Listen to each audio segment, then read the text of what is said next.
It's a gazebo, Mom. It's bullshit. My name is Matthew Kroll. And this motherfucker's leaking hamburger helper. My name is Shahir Dowd. And this is the only podcast about movies, specifically the film It. It's really hard to Google it, by the way. It really is. And when you're talking about it, you're doing it twice. You're doing like this weird double talk thing. Yeah, no matter what. You kind of always have to go the movie. And it is really good or it is really bad. And it is this and all that. It's We're going to be doing that a lot on this episode. How are you, Shahir? I'm good. By the time this episode drops, yes. Automatica will be out. I know I'm doing like a weird time travel thing. Time travel. Congratulations. Thank you very much. Thank you for pumping it, and hopefully I believe our Aliens episode with Nigel Stanford and Timur Savan is out. It was good. I hope you guys liked that. We recorded that in December or January? Oh God, I don't know. It was a long time ago. It was the summer of 2003. I don't know about that far ago, but it's really good. If you haven't watched Automatica yet, please go check it out. Google it, find it on the YouTubes. Go to Nigel Stanford's website, nigelstanford.com. You can go to my website, shahirdowd.com. You don't go to my website because it's not there. Put it on your website.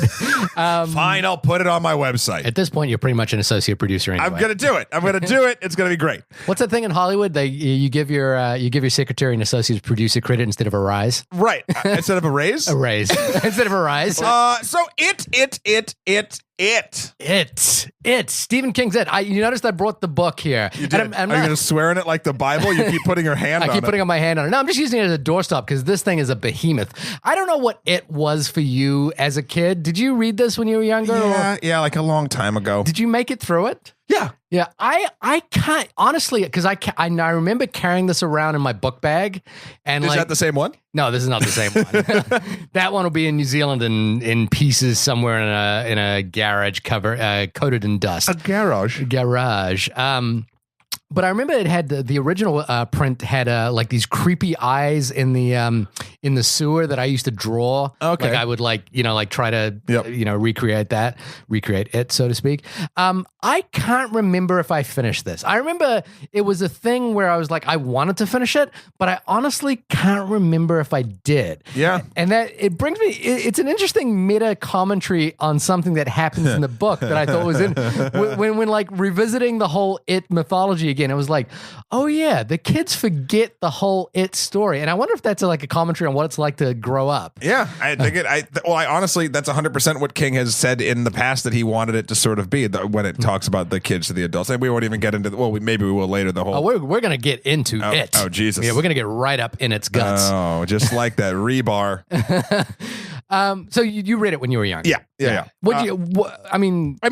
This is our second Stephen King of the summer episode. Yeah. Did we talk about your Stephen King history? I read the classics, King classics. So like Pet Sematary and The Stand. I never read The Stand. I liked it. Yeah. I like King's writing. I'm surprised I didn't do the Dark Towers. You read the Marvel series, right? Yeah. The prequel stuff that he helped with. I like King's writing. King is very good at how writing do I put a lot. it? Yeah, like being very descriptive. He's not great with endings. Right. But that's okay. Yeah. Because after you realize that, you can sort of enjoy it more. Not it in general, just it as in his writing. Right. And I haven't read a Stephen King book in a while. I picked up Stephen King's It. Sometimes in your apartment building, someone will be throwing out books, and someone did, and I was like, oh, I will read that at some point, and lo and behold, I never did. I did go through like a big Stephen King period. I went through a bunch of the short stories, Misery, The Dark Half. Cujo? No, not Cujo. Christine, I definitely did.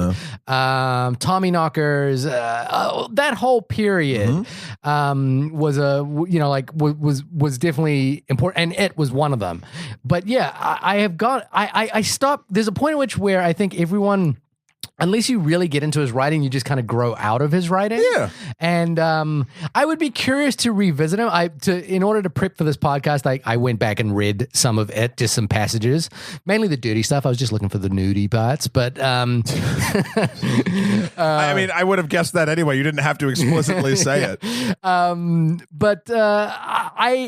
This is the summer of Stephen King, isn't it? This is like it was the summer of Stephen King. I mean, but okay, in the spectrum of Stephen King, hard. horror. Yeah. There is the psychological tormented horror that gets to your soul, the Sure. kind of the Shawshank Redemption, the misery. Uh-huh. And then there's the supernatural, the Christines, the what was the car? I forgot the car. Oh, wow. What was the? No, Christine was the car. Carrie was the yeah. Well, I mean, look, I like the fact that they all tie back into Dark Tower. Right. Yeah. The Dark which I Tower love. is like the big central phallic sphere, phallic tower. Love me some universes. Yeah. Of course you do. Yeah. Yeah. I'm surprised that. Well, I guess that's what they're trying to do now. Well, I mean, he did it. King did it. King used the Dark Tower, but I believe like every one of his things is referenced somewhere in the Dark Tower series. Yeah. So yeah, I think what drew me when I was younger was obviously Pennywise from the TV movie. Right. Tim Curry. Yeah. So good, so scary, forever so immortalized. Yeah, it's and Skarsgård does a. I mean, I know we're sort of jumping in, but he does a respectable job. I think Skarsgård does an amazing job. He does a really, really strong gig. Yeah. We'll get into that more, but I think that it's always been Pennywise, right? For me, like that's always been it's the story's mascot, even though that's not its real visage. No, it's but that's what we will remember it as. That's every time, especially in both versions of the film, when it's like has to revert back to a certain thing, it always goes back to Pennywise. Yeah, and Pennywise is certainly the iconic thing. I mean, the dancing clown. Yeah, the miniseries itself, I think, has to hinge on Pennywise because it's like so. It's so like there's not a lot of money back then. You couldn't do like they did do a big stop motion spider at some point, but I'm gonna read from the book just really quickly. Okay. And it's because this is page 12 of the book. There was a clown in the storm drain. The light in there was far from good, but it was good enough so that George Denborough was sure of what he was seeing. It was a clown. Like in the circus or on TV. In fact, he looked like a cross between Bozo and Clarabelle, who talked by honking his, or was it her? George was never really sure of gender. Horn on Howdy Doody Saturday mornings. Buffalo Bob was just about the only one who could understand Clarabelle, and that always cracked George up. The face of the clown in the storm drain was white. There were funny tufts of red hair on either side of his bald head, and there was a big clown smile painted over his mouth. If George had been inhibiting a later year, he would have surely thought of Ronald McDonald before Bozo or Clarabelle. That's the clown. Yeah. Did the clown scare you? Yeah. And did clowns scare you in general? No. Well, because this is a demon that's pretending to be a clown. So yeah, it's scary. Clowns have never bugged me. I think I do like. There's something weird about clowns, and it's not, but it's also not something that I'm scared of. Like it's a dying art. It's not a dying art. How do I put it? It's well, let's put it this way: the Clown Association or whatever. There is an agency that's sort of like, or almost like a clown union, was very upset with the new film because it was causing their number, like their business, to drop. Not the years of like people being scared of clowns. Well, this movie in particular. I mean, the TV series had its hand too, but this one is a kind of a juggernaut right now. It is kind of amazing. Yeah. So when I texted you when I went to see the movie, because I decided to go see it on a Saturday night. And I looked at the screenings and I was like, hey, this movie's playing every 15 minutes, which is really strange for it. And again, I don't watch for September. Yeah, for September. And I don't watch the trailer. So I was like, I'd heard that the trailers were good and people were interested in seeing the film. But I didn't realize how interested they were in seeing the film. And as it turned out, when I got to the movie theater, this is the first movie in a long time that I've been to where every screening was sold out, and every screening had a line outside the theater for about an hour before the movie. We actually ended up waiting, like, because we missed our screening because it was sold out. So we had to go to the next one, which was about 30 minutes later, and we were waiting in line for an hour before the movie. And that's nuts. That's like Jurassic Park. Yeah, it was kind of like going to see Jurassic Park again, which I was like, this is it the new Jurassic Park? Well, and why wasn't the Dark Tower the new Jurassic Park? There's a lot of we went over that. Yeah. The budget for this film was only $35 million. Pretty low. Pretty lean, my friend. It has made overall worldwide as of now $198.5 million. Think they're going to do the sequel? Yes. Look, I don't know. You know what it might be? What is it? The trailers looked good. There's no question that the trailers looked good and scary, and we all know that people will show up for even shitty horror movies. But it's also that bit of familiarity with people our age and maybe a little younger that had the TV series or even fans of the book. Like, there's a lot of cross-section. Right. And I feel like that garnered a lot of goodwill in a sense, because Pennywise, even if you haven't seen it, you know that clown image. Right. So, like, when you start seeing things like it again, it definitely, and it's almost like a franchise type thing. It's not, but the interesting part is, like, Pennywise has brand recognition. I guess my other thing was like subcultural brand recognition. To be honest with you, this was there hasn't actually been a major tentpole blockbuster release for a few weeks. I would say Dunkirk on July 21st was kind of the last big tentpole. Like Atomic Blonde came out, but it wasn't like a huge hullabaloo. The Dark Tower came out, nobody cared. No one gave a shit. Annabelle Creation, nobody cared.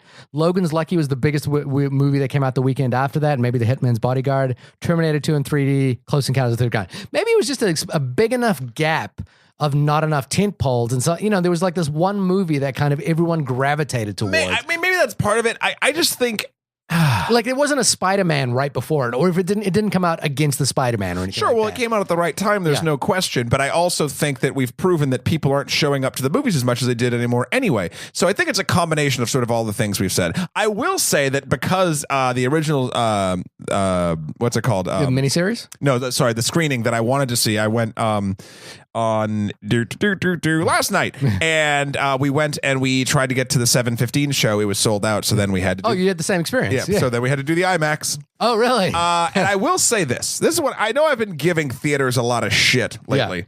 The Kips Bay, which I argue is the best theater in New York City, best major chain theater in New York City. Really? The AMC Kips Bay? Yep. You would say that one over the Lincoln Square? Yes, I would. Oh, really? Okay. They've had more consistent quality than even Lincoln Square. And Lincoln Square is great. But it's not a real IMAX at Kips Bay. No, it's not. It's Limax. Limax, yeah. But so it's obviously this film isn't shot in IMAX.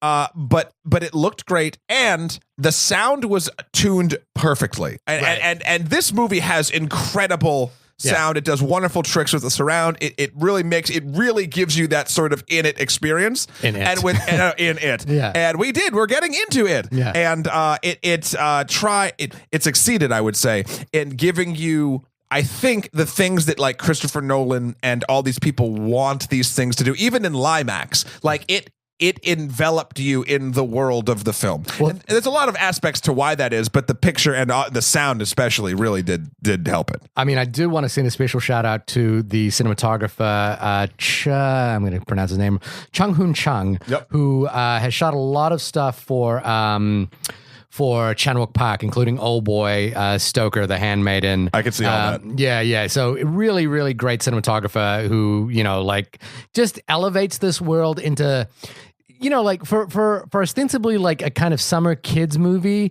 it's got a definite world filter. A summer kids movie? Yeah, as in a movie about kids during summer, not as in a summer. I was going to say what, but it has like that. We are going through the experience of reliving our 1980s nostalgia, and this encapsulates that 1980s nostalgia, not just through color palette, but also through one thing that I like. A lot of cinematographers don't get credit for is image shape. Okay, and what I mean by that is like the classic sort of. The classic theory of painting, the light and shadow. Yeah. And this is a film which uses light and shadow, and the scenes that I really think about work well in that respect are scenes inside their garage, where the scenes are primarily lit. Garage, which would you prefer? I think it's good. I prefer the second, but I like the first. Where things are lit entirely by a single source, which means that the light has to fall off. Now, like a sort of television trope of that would be to introduce lights into the room so that you see everything, and you just kind of introduce a bit of shading. But this really has light falling off to darkness. He painted the shit out of the bit with that light. Yeah, and it allows you to kind of what good horror movies do gives you that sense of like, oh, there's this foreboding space where I don't know what's in that space, and it always tends to make you feel uncomfortable. Yeah. That's probably where my praise will stop. But Okay. You want me to read the movie description? Yeah, tell us about it. Okay, here we go. A group of bullied kids band together when a shape-shifting demon taking the appearance of a clown begins hunting children. Begins hunting children? It feels like they do it every 26 years. Yeah, he didn't begin. He began his seventh season. Yeah. That would be interesting, wouldn't it? Like a mini-series, like a TV show of that. Where they have to keep fighting it? Well, like they did in 1980. What was it? No, when did it was 1990 was when the miniseries came out, which is exactly 27 years from now. Oh my God! It's come back. Illuminati. It's come back. It always comes back. Matt, tell me what you think. Look, I liked it overall. Okay. I did. I want to say, first of all, the performances, both from the kids and from Skarsgård, Pennywise is as good, if not better. I'm sorry, than even Tim Curry's. I think so. I think he was so good and creepy, and it just fit everything I wanted it to be, to a T.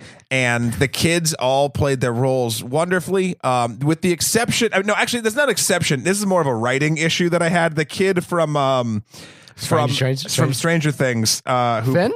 Finn Wolfhard? You didn't like him? No, I liked him. But what I didn't like was I felt like, and I know the character's written this way, but it seemed like the juvenile humor of his was just cut like 3 of the jokes out and you'd be fine. Yeah. Like it didn't need it every 10 seconds. It actually felt that was after watching a clown bite a child's arm off in a sewer drain. Honestly, the dialogue from that character just spouting juvenile shit at a breakneck speed felt less believable. Okay. But I mean, that's not. I don't think that's a performance thing. I think that's a scripting and editing thing. Okay. I really, again, I said the sound design was wonderful. The special effects, let's talk about that real quick. While I mean, they were really good and they felt like they were in the space, like they were lived in along with the light painting that you mentioned, like they blended with that very well. I kind of wish there was more practical stuff. Okay. Because I've noticed in horror movies, look, the jump scares, you're going to get me. The tension with sound and movement and light stuff, you're going to get me. Yeah. But the horror stuff, like when Pennywise, and this isn't really a spoiler, I guess, but like his teeth when they come out. Yeah. And a couple other sort of bits like that, when you see an elongated, that's definitely CG shot. Yeah. That's cool looking to me. Like, and oh man, that looked great on a metal cover sort of way. Yeah. A metal album. But like, I'm not scared by it. Right. And I think they could have shown a little more, either use a little bit more practical effects, which seemed to get me more, or shown a little more restraint in showing a little less. Showing a little less of the craziness until maybe the very end. Okay. So that again sort of threw me. And then I feel like the pacing was kind of broken a couple different places. I feel like the beginning, the first third, I think is the film's weakest. First third. Okay, so it's all the establishing stuff, but it doesn't establish the world well. It's establishing the characters well, but it doesn't really establish the world at all outside of the kid who sits in the library all the time learning about it. Then he sort of glean a little bit. Then he the history of Derry. In the second act, he informs them once they all get together. Ben Hanscom, the chubby checker. I feel as though and then with that in mind, the other thing that threw me out even more than murderous zombie clown women climbing out of paintings and shit. No, but there's zombies that chase people in this. Are there zombies? They were like in the sewer. They were like the zombie people. And then there was the leper. The kid. Yeah, the kid. They were sort of the kids. Yeah. We all float down. We all float down here. It's so weird because like they just didn't.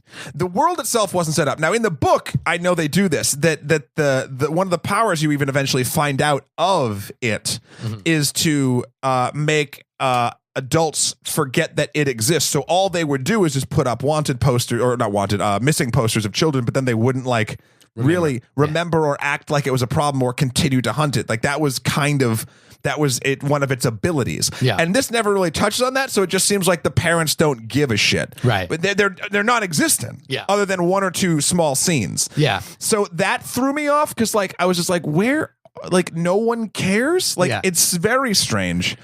And I also felt like it just the way it presented all the kids seeing it felt too and then kid A sees it, and then kid B sees it, and when you have 7 kids or some shit like that, you're like, okay, Yeah. I get it. Like, it just felt like, and then, like, is it cool? Sure. Have I seen it 4 times already? Yup. Yeah. So that was that was a little New Zealand for you. Yup.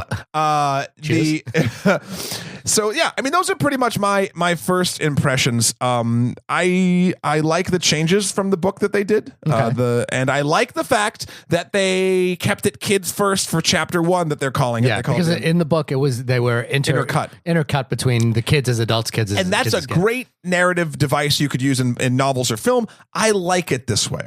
Because I'll get into this more later, but this is a film that puts character first. Yeah, and I really appreciate that. So that's what I thought. I thought it was a solid offering. Yeah. I had an existential crisis watching this movie, which is probably going to overstate what my opinion of it is. But I was sitting there watching it, and I was enjoying the idea that people were lining up to see a movie. Sure. It was like, and you read stories. I mean, even you've read stories of people lining up to see The Exorcist, for example. When you and I were growing up, people were lining up to see Jurassic Park and Terminator 2, and so there's this thing about the communal cinematic experience. There's a magic to it, which is magical. So when I was like back in that zone, I was like, oh, this is cool. People are lining up, and in most cases when that happens, it's for a good reason. Yeah. People are like lining up because, hey, have you heard about this? It's really cool. You should go check it out. It's quite an experience. I watched the movie. And I think by any metric that I can measure myself objectively as a reviewer, I don't think this is a very good movie. Huh. I think it may be passable, but I don't think it's a very good movie.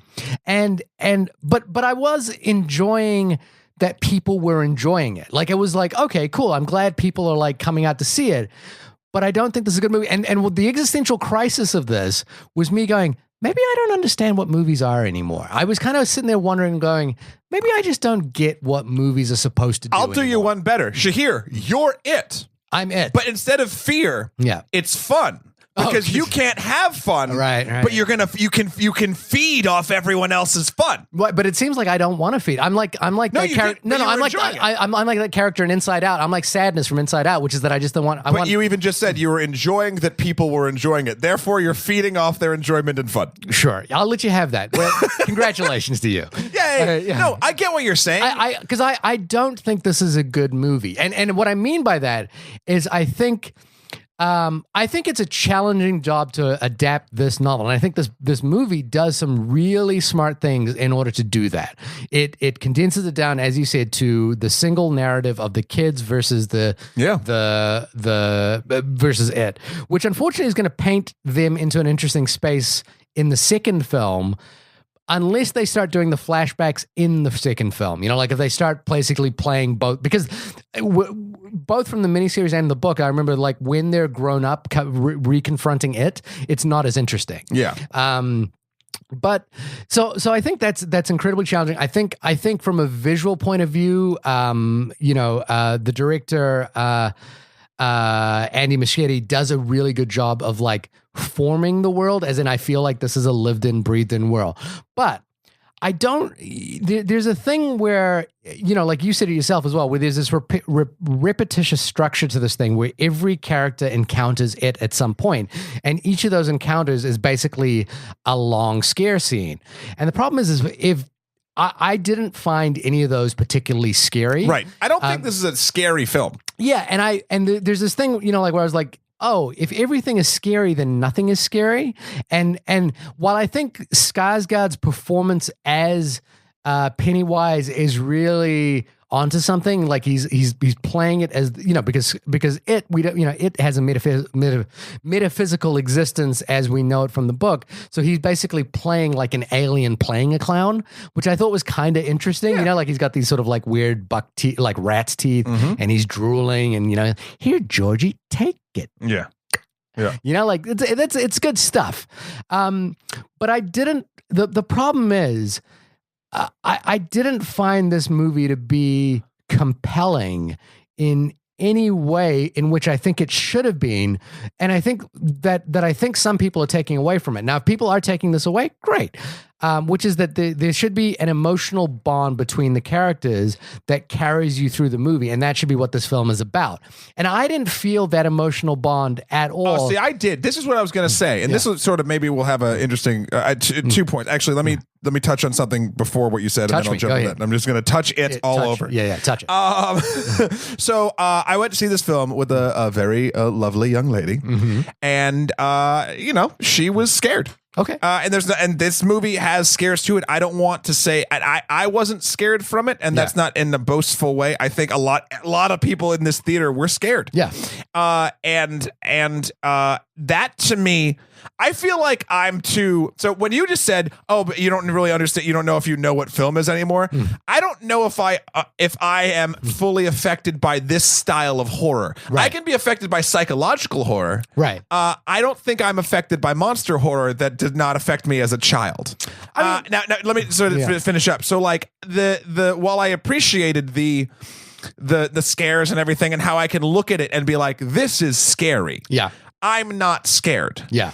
A lot of friends on social media were saying there was this article, it might have been on Reddit too, how it didn't scare them because as they're getting older and becoming an adult, the real world is so scary. Like their nightmares actually are about like practical things and not monsters anymore. Right. Like the darkness behind the closet is more scary than seeing the monster. But even beyond that, like Equifax leaking all those social security numbers is more terrifying. And I will have nightmares about that as opposed to a fictitious demonic clown. Well, there's a clown that we should all be scared of right now. But, and he's got the nukes. Yeah. So there's that. So I do think this movie does have scares, and I do think a lot of people found it scary. Right. I just don't know if we're that demographic anymore. Well, here's the interesting thing: is I took my wife to see this film, and I've been trying to find the movie for her, and it's still not. How have you not done this yet? You've been married for a while now. For the movie of this summer, of 2017 summer, and I'm batting pretty low here. Like I think The Big Sick was the winner, but she didn't like outright love that movie. She just thought it was like, oh, that's a good time at the movies. And Chevalier wasn't scared? There's a brutality to the first scene which is tough for any parent to watch. So we were actually both kind of cringed in horror at the first scene because the fact that we have a young child at home, a young boy, and we were kind of like thinking about it just, you just do that thing, which is that anytime you see a child in terror, you imagine your child. So we were just watching that, thinking about our child. And so that scene is brutal from that perspective, from the point of view as a parent. And I admit she was kind of like, and then I said, oh, by the way, this movie's really scary, just as it was starting, which was like, wait, what? How did she know it wasn't scary? Yeah, I tried, I tried to remind her, I was like, you saw It when you were a kid. It's a remake of that. She was like, yeah, I vaguely remember. And then we got in there and she was like, oh, the clown. Oh God. Oh, this thing. Well, she went in with predetermined ilk for it then. Yeah. And then, and then the brutal scene happened and then the first scare happened. And then I think the thing that I'm talking about happened to her, which was like, after the first scare, which was like, oh, there's some sort of like peripheral thrills that you get from this, where it's like, oh yeah, if you're gonna do a big jump scare, yes, I'm gonna jump. But eventually, if you do it 10 times, 7 times, problem. 7 times in a row, I just start getting bored. And I think the problem there is that it's not 7, it's 5 scenes where everyone encounters it at some point. None of those kind of contribute to a collective story that these characters have together. Like none of them actually like these characters still live within their own bubbles, and then they're suddenly thrust together. I guess the thing is, Stranger Things, which obviously is this weird cyclical based a lot on it, does that job of the interrelationships much better. And I know it's a TV show. It has 10 hours or so to do it. It has 10 hours to do it, but that's the problem where I was kind of going, maybe I don't understand movies anymore, and maybe I'm like, because I sit there and watch this and go, I would much rather watch Stranger Things, which I didn't love Stranger Things, by the way. I kind of liked Stranger Things. I admired it. I thought it did a really good job at what it did. It just wasn't my favorite thing of the summer. You're just living in the upside down. Yeah. But so the thing is, the interrelationships between all of these kids, which is what this should be about, doesn't exist for me. And then when you counterpunch that with a scary, visceral thrill, which kind of wears its welcome at the 20-minute mark, you're kind of left with not a lot to like latch onto. And that's the point where I'm going, I actually don't think this is a good movie. I'm glad people are enjoying it. But for example, when I saw You're a fun it. But when I saw The Conjuring a couple of years ago, I think that's a great movie. I think it's a freaking fantastic movie, and it does scares better, and it's a better human story. No, it's a way better human story. I think there's definitely it's a good movie. There's no question. This is something that I do want to sort of say because I completely agree with you with the repetition. Would you agree that Conjuring is a better movie than It? No, really? No, you didn't enjoy The Conjuring. It was fine. It was fine. What I really liked about this film, about It, is kind of the opposite of what you've just said. So despite the repetition, despite the problems in the story structure, I felt like that the friendship of these kids and the character development that they did, I felt was really strong. Now, this is where I think what threw you, because it threw me too. It has the monster has very little to do with getting these kids together. Happenstance from bullies gets the kids together. And I gotta say, the bully story is the most baffling part of this film. Yeah. It's 100%. It's like, and that's a I don't care about the bully. I like try to develop it, but then it's not. Then he turns into like a weird mini boss, and who gives a shit? Yeah. Like like there's things like that are definitely problems. There's no. I'm not debating that. It's but what I liked about this film that so many horror movies don't do, and I'm Conjuring did to a point. I think it developed characters, not only the kids in everything that I cared about. Right. It got them together in a realistic way, even though it was perfunctory to the actual monster plot, and it gave kind of, if not backstory by any means, really, well, a little bit throughout, but the monster had a character. And it was everything sort of together. This movie focused on characters way more than any other horror movie bothers to do. Because normally people are disposable, people die. It's like they just have to set it up, get you to care about them just enough, so you're like, oh, it sucks that person's dead. Like this movie, like took its time to actually like make me care about the kid who is a hypochondriac and like all this other stuff. So like I really appreciated that. And let's even dig a little bit further. So the monster is obviously let's call it a demon for lack of a better term. Yeah. It's something that's ageless. It's been on Earth as long as, whatever has. It was in this place before the settlers settled Derry. And if you look at it, how it feeds, how it survives is fear. Do you sort of get that from the film? Yes. What scenes tell you that? When Pennywise talks about feeding off their fear, and when the kids talk about how that has to happen, like there's a couple moments where it does happen. But my point is this: I'm looking at Pennywise. Interestingly enough, even though he's the villain, there's no question. It's not evil just to be evil. It's not a ghost that's just fucking with people because it's like wronged or whatever. This is an animal. Is a interdimensional animal, and its food source is fear.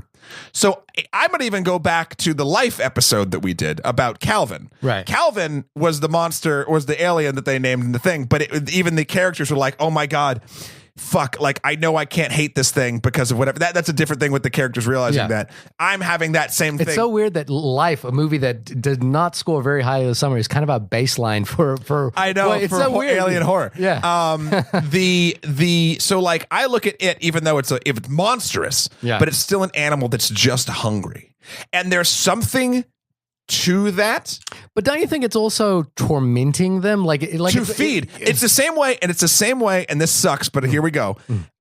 People used to, and probably still do, torture baby calves to get the most tender veal.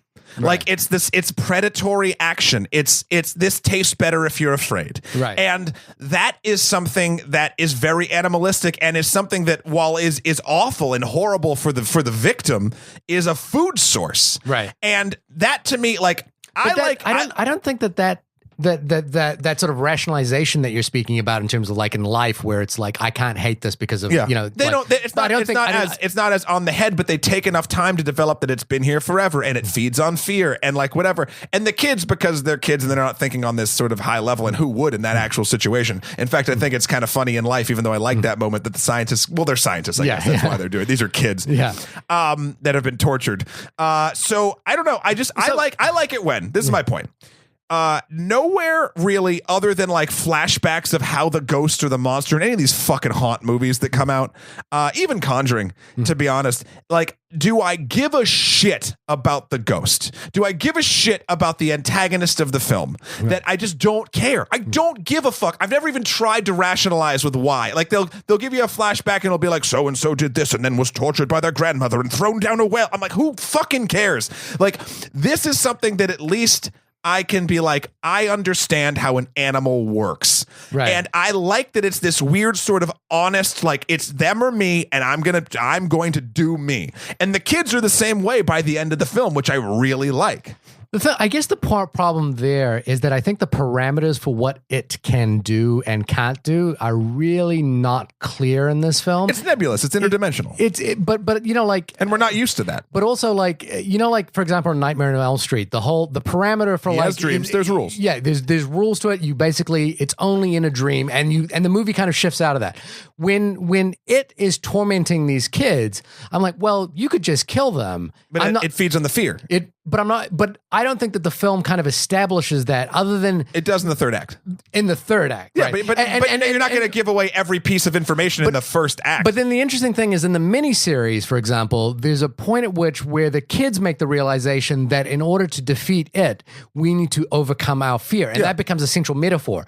In this film, they kind of just beat it up by the end of it. You know, like, well, they say that they're not afraid and they're not afraid. But you know, like, there's this moment in the miniseries where basically one of the kids, the hypochondriac, runs up to Tim Curry and goes, "This is battery acid, you clown," or something like that. And he holds up his asthma inhaler. And the thing is, he hasn't done anything to his inhaler. It's now that he has the belief that it is enough to defeat the clown. And it's a moment where we realize this is the parameter for which you defeat it. And I don't think the film kind of sets up the parameters for how to kill it, what it can do, how to prevent it from getting at you. Like, I think it does. I think it. And here's a case. I was going to say how, but well, let me finish here. Here's a case example. Like, Beverly has her entire. She goes into a bathroom and suddenly, you know, like the image of blood kind of flies up through the sink and covers her entire room. And a metaphor. And yeah, of course, yeah. And the other kids can see it, the parents can't see it. But that doesn't, like, a scene later on, like 2 or 3 scenes later on, she's having a bath in that same bathtub, and I'm like, oh well, so. If by herself as well, so like if that's at the end of the movie. No, it's before they kill the clown. So it's like if the clown can come at you at any moment, why is it this moment isn't, you know, you feel safe and fine? Well, because that was after the first time they go to the house. Right, and then they came back. That's where that was. I can't, but it was not the end of the movie. No, I know that. So my mistake from before. They kind of defeat it kind of once they send it skulking back into the well, and they're not sure if it's dead, and then they decide we need to make sure it's dead. So they kind of end up at like a half sort of okayness. This is the part I will 100% sort of jump on board with how. Structurally it doesn't entirely work. Well, actually, because she's taking the bath and then she leaves, right? And then that's when Pennywise comes back for her and like kidnaps her. Yeah, but it's like, you know, if you've had this traumatic experience in this bathtub that had to be cleaned up before. Technically, she wasn't in the bathtub; it was just the bathroom. Also, that whole house for her was a traumatic experience. Okay, so. Sure, but when can it come at you and when can it come at you? I think they assumed that it was weak enough or it was either weak enough or dead. Here's the thing. Sorry, I want to go back to, you said a lot of points. I don't think the power set is established well. Mm-hmm. I think its history is established fine. I think its weakness is established fine. They do talk about the fear thing. Now, is it as overt as the miniseries? No. But the inhaler part obviously is gone. I think that the moment that the kid's like, oh, now I just got to kill this fucking clown. Right. Like, that's a moment where beating it up is actually like okay, because they're not like, it's terrifying. There's no question that it's terrifying, but they're like this, like, you know what? Fuck. They're just so fucking over it. And it's that weird sort of like turning, like, your childlike horrors don't actually mean shit, and you can just go and you can attack it with all your might to try to survive. And I really like that. Right. I don't like the how it like it doesn't quite, well, actually it doesn't need to. I was gonna say I didn't like how it didn't explain the floating. I don't mind that it doesn't. I think it's just sort of, it's like a spider saving its food source for later. Sure. Which we don't see the spider in this. No, in this which version. I'm glad. Yeah. I don't need. I've seen enough Shelubs in my day. I don't need more. I think that it overall and it in it really did work for me, along with the narrative sort of the change in the kids from just being terrified of all, because all the fears are obviously toward the characters' individual lives and are kind of metaphors for things that they're going through individually. Does Richie, the kid who says I have to kill this fucking clown, does he have a scene where he sees the clown other than the haunted house thing, that he goes into? No, he does not. I don't think he does. So the problem for me is that when he says, now I'm going to have to kill this fucking clown, that doesn't ring to me as like a character who's like, well, he was locked in a room the first time with all the clowns. That one, but he didn't seem like overly terrified. He was like, "Oh fuck, I just got to get out of this," kind of thing. He doesn't seem like like he's got to get over. No, he was when he encountered the entire room of clowns with the doll. If Stanley, the guy who's afraid of the Jewish poster, like said that line, I would kind of buy it a little more, because that makes more sense. Sure, that I'll give you that. I mean, you know that's what fine. I mean? And I think, but I bought it enough. There's a muddle of character motivations, and this is that point where I'm kind of like, I don't think there's a muddle at all. They're afraid, then they're not, and they're going to kill it. Right, they're going to kill it. But there's no. I don't think the film sets up the parameters for how to kill it and what it wants and what it does to them. Like it seems to have seen, and the closest thing I would kind of like think about it was when we watched Mission Impossible like years ago, like a couple of years ago, Mission Impossible 6, I think it was, or whatever it was, 5, and I think like my feeling about that was that it was just a series of scenes that kind of loosely fit.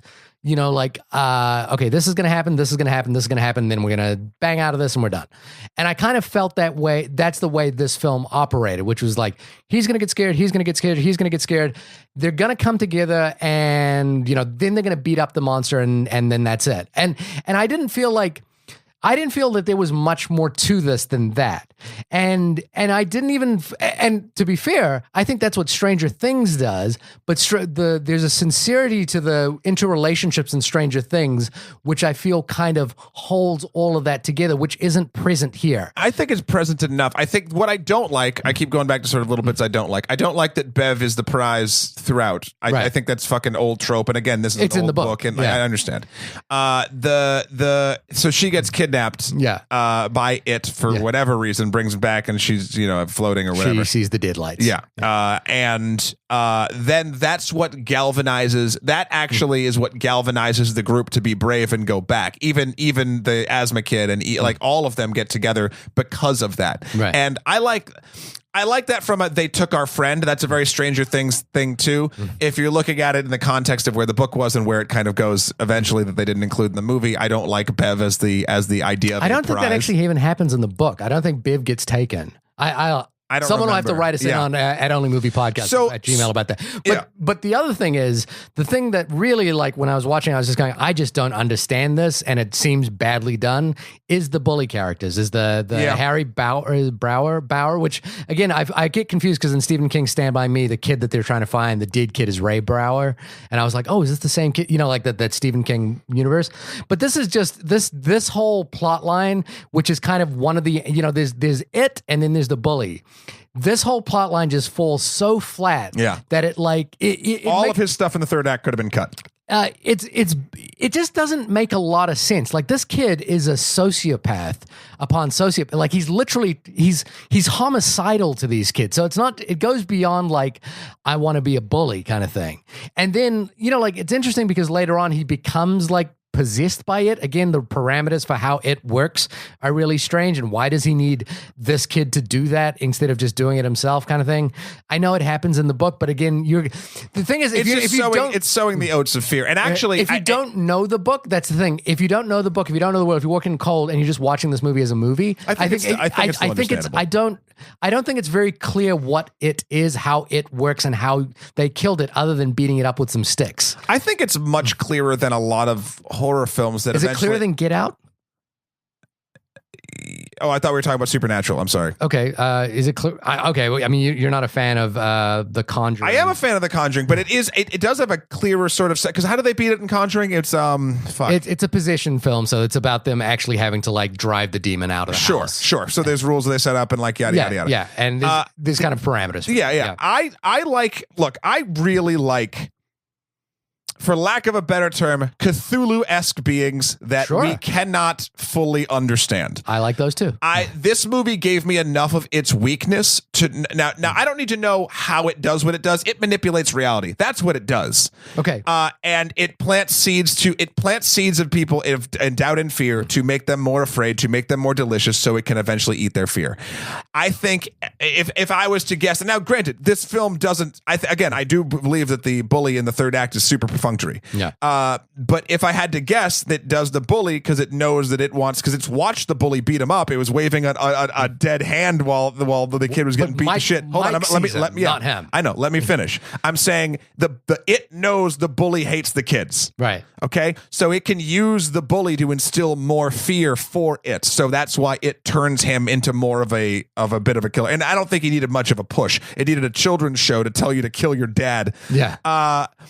Again, I don't have a problem with its power set, because its power set is omniscience. Its power set is whatever. If you believe what's happening, then it's happening. And in the second you're not afraid anymore, it loses its power. Do you think that anyone watching this movie cold, not knowing the book, not knowing that there's going to be a sequel or whatever, understands, and this is flat because my wife was like, at the end of it, I was like, oh yeah, it's a metaphysical alien being or metaphysical being that comes from some other dimension. She was like, really? I thought it was just like a monster clown. And it was like, and I was like, oh yeah, I don't think this movie actually says anything about its metaphysical abilities. It's just a monster clown, right? It's interesting. I'd have to watch it again to see. I know it talks about the first instance, what recorded other than the 71 or 91 settlers that disappeared bloody by the well. Would you get like this metaphysical alien, like this isn't actually its form kind of thing? It is like I honestly bigger think, than to your be mind? honest, I don't think, no, but I don't think you need to. I think it's enjoyable. It's extra enjoyable because we kind of knew. I bet you in number 2, I bet you that's going to become much more prevalent. But and I think in they were this saving film, that. Yeah, but I don't think it matters. It's a. But that's the thing you said you liked, the Cthulhu kind of like character, right? But that's my whole point about the Cthulhu like character. You don't know what it can do. You know it is bigger than you as far as a presence, right? And you know it's fucking terrifying. Like that's what I'm talking about, like a Cthulhu-esque monster. I'm like Cthulhu fucking eats worlds and shit. You don't really know how. Like it's just it's very it's a bit of a. It's like outer space. And I know the film's not saying it's like outer space, but like that's the level of fear. It's this level of unknown, like I don't know. And then to be brave and fight off fear on that level of just uncertainty is the one of the bravest things I could possibly think. Because if you have enough knowledge to formulate a plan and do all this stuff, that's very smart. It's also brave. I just think that this is almost bravery as in faith, as in like we are through our combined efforts as friends, we can defeat this thing. I guess I would agree with that, but I don't think that's this film. Like I think this film. I think it's between the lines. I really do. I don't, because I think this film is kind of also saying you can beat it up with sticks. It lives in the sewer. It's over there. You can kill it, but also it's metaphysical. Like it can appear in front of you at will. It can throw blood up on your wall, but maybe it won't this time around. And I think that uncertainty, that lack of clarity as to what it is and how it works, makes the film like kind of float for lack of a better term, float in a weird way that makes me kind of not care. And I'm glad that you enjoyed it, and I'm glad that people are enjoying it. But I think you don't sound glad. Yeah, by any metric that I would say as a reviewer, and if anyone's listening to this podcast for my opinion on this movie, I don't think this is a good movie. I don't think this is a very memorable movie. I think it is a movie that has some interesting ideas, but half-baked interesting ideas, and I don't think they're executed with a level of clarity that makes it a must-see. I'm curious as to, why, and I think that's why I pointed to like the weekend releases, why this is the movie that people are clamoring to at this moment.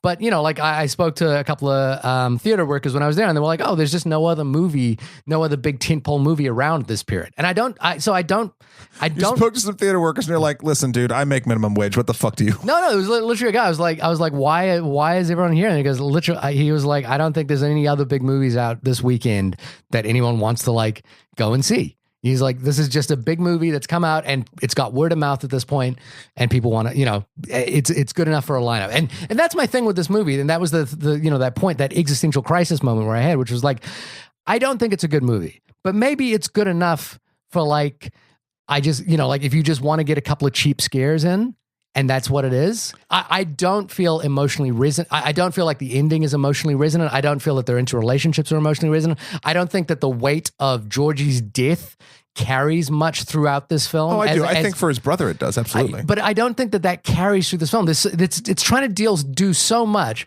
that by the time we see Bill at the end killing him with a cattle prod at the end, it doesn't really mean or say much. I 100% disagree. I think with that character, I think that kid, I got to get his name. Bill Denver? Is that the actor's name? No, that's the character's Bill name. Denver. Jaden. Wow. Yeah. Liebenher. I think he does that. He pulls off the kid who's obsessed with his brother's death at first very well. I think he pulls off the sort of like still believing he could be okay, and then doing the twist of like, oh fuck, he's not, and then having that moment. I think he fucking nails that. I don't think that's his character's catalyst. I don't think that's the group's catalyst. Right. I think. I mean, you pretty much summed up. I mean, would you call what you just said your final thoughts? I could go into mine. We're almost wrapping it up here. Yeah. I enjoy that people are enjoying this movie. I think it's great that there's a big, especially a horror movie that is as stylish as this one is, and as features a performance at the center of it that's so unusual, interesting, and dare I say, kind of really, I guess the word for it is just goes for it. Like it really, what Bill Skarsgård is doing as Pennywise the Clown really goes for it and really works. And unfortunately, the only thing is like now this guy might get typecast as Killer Clowns and might be the next Joker. Who knows? I don't know. Really, by the way, the Pennywise was originally going to be played by Will Poulter, who was in Detroit as the main racist cop, and I can kind of like really see that. I don't think this is a particularly great movie. Yes, you said that. But I'm also wrapping up my final thoughts, as you asked. I don't think it's a particularly great movie, and I don't, by any metric of measurement from a narrative point of view, from an engagement point of view, from a scare point of view, I don't think this film actually operates very well on any of those levels. But if it's good enough to get people in the theater and to go have a cinematic communal experience, maybe that's good enough, and maybe I just don't understand what a movie is meant to do. But I think, like a film like Get Out, a film like Conjuring, I think even a film like Ouija, Origin of Evil, I think that we actually liked. I liked it, but it's so cookie cutter. Does, if good enough is the metric that you're going for, then I think those movies are better at this. And Get Out is obviously an exceptional film. Yeah, I'm not even putting Get Out, because Get Out is a psychological thriller with a little bit of a sci-fi. This is more of a supernatural thriller. I'm putting this with The Conjuring, with other ghosty type stories. The Witch, I think, is an extraordinary film. The Witch is an extraordinary film. There's no question. Yeah. And this is something I should say straight up before I sort of dive into. I feel like it sounds like I'm defending this movie. I think it's good. I think it's lying around the block good? No, I think it has problems. I've talked about the problems I thought it had. But I do think that, and I hope this is why it's resonating with people. I think the timing is something, and obviously, there's no question about that, and then the word of mouth. But I think why it even resonates with people more than, say, a Conjuring or more than like your standard horror fare, is it's just this is a story about a bunch of loser kids that find sort of meaning a little bit in their lives through their friendship and are able to get over their fears one way or another. And now their fears are represented by this, this polydimensional fucking fear beast. And that's cool in its own right. But I stand by the fact with a bunch of characters that I do feel like are interesting, have good dynamics, grow and change, and an antagonist that is a terror, but also understandable in its motives, not necessarily how it operates. I think that is far more interesting and engaging than just, house is haunted, gotta expel the demon with these ancient rites, and it's the only thing, and oh no, it knocked the cross out of his hand, or whatever the fuck is going on. Like, it felt fresh enough to me to warrant calling it a good film. Is it a great film? No, I don't think it is. I think its pacing problems definitely weigh on it. But and I don't think it deserves the blockbusterness that it's sort of having. But would I say if you like horror movies, should you go see it? Yeah. You fucking go and you enjoy that shit, because there's not many horror movies out there that will give you the level of character depth that I think this one did. So, guys, I guess this has been the only podcast about the film It. Yeah, and you can write us in at onlymoviepodcast@gmail.com or hit us up on Twitter at onlymoviepod, as people have been doing in response to our Can Batman Be Black episode. We will get to those next week. Yeah, we'll hopefully try to consolidate those, because a lot of messages coming in about that. Thank you for listening. We were very happy with that. Very happy with that. In fact, one listener on Twitter said it was our best episode ever. I know, that was sweet. That was sweet, and I was like, well, I think we've done pretty good episodes along the board. But to Damien and Carolina for coming on, that was great. So please do check out that episode and all our previous episodes available at www.onlymoviepodcast.com. Matthew Kroll, where can people find you on the internet if they wanted to do so? They can find me at matthewkroll.com. That's MATTHEWKROL.com. That's right. I slowed it down this week because people have been giving me shit. Also, you can find me on Twitter at EmperorMSK or Skeletor, the number 4, PREZ on Instagram. Shahir, when you're not floating too, where can folks find you? I am crawling under the sewers, like luring children in, at my website, www.shahirdowd.com. It's literally just your face in a sewer grate. Yeah, with glasses on, going, hi, do you want to see a good movie? Yeah. Don't see it. No, boo. ShahirDowd.com. That's ShahirDowd.com. All my life and works are available there, as well as links to my Twitter and Instagram, which I don't know why you'd want to have a look at. Yeah. Why not? Matt, because you're fun and you release good robot music videos. Wait. What did you just say? I said you're fun. You don't. Wait. What did you just say? I said say that again. You're fun. I'm fun, but you don't like fun. I think you hate yourself a little bit. Okay. Yeah, okay. You can be fun and you can hate fun. I think you've got I think you have a hang up about this, because about you hating fun. Yeah, I think because you're the only person that mentions this. Of course, there's only you and me in the room. Well, it's funny because I've gotten you to mention it multiple times. So, I think it's hitting a little close to home. I don't know. You literally just said you didn't find this movie fun, but you liked that other people had fun. Yeah, but I didn't find the movie fun. You're a fun monster. Okay, so if I don't like one movie, I don't like fun.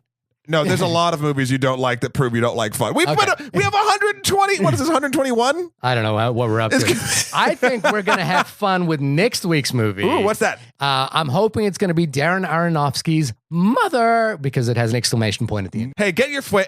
Fuego? I don't know where. They must be loving this movie. The Insane Clown Posse must be like, or hating it. I don't know. Maybe they're the ones driving the box office. All the Juggaloos are kind of Juggalos are like out there. I do like Juggaloo though. Juggaloo, yeah. All the Juggaloos are out there like rocking around the block for this movie. They just walk out one side, come back in. Love it. And that's what's insane about being in the Clown Posse.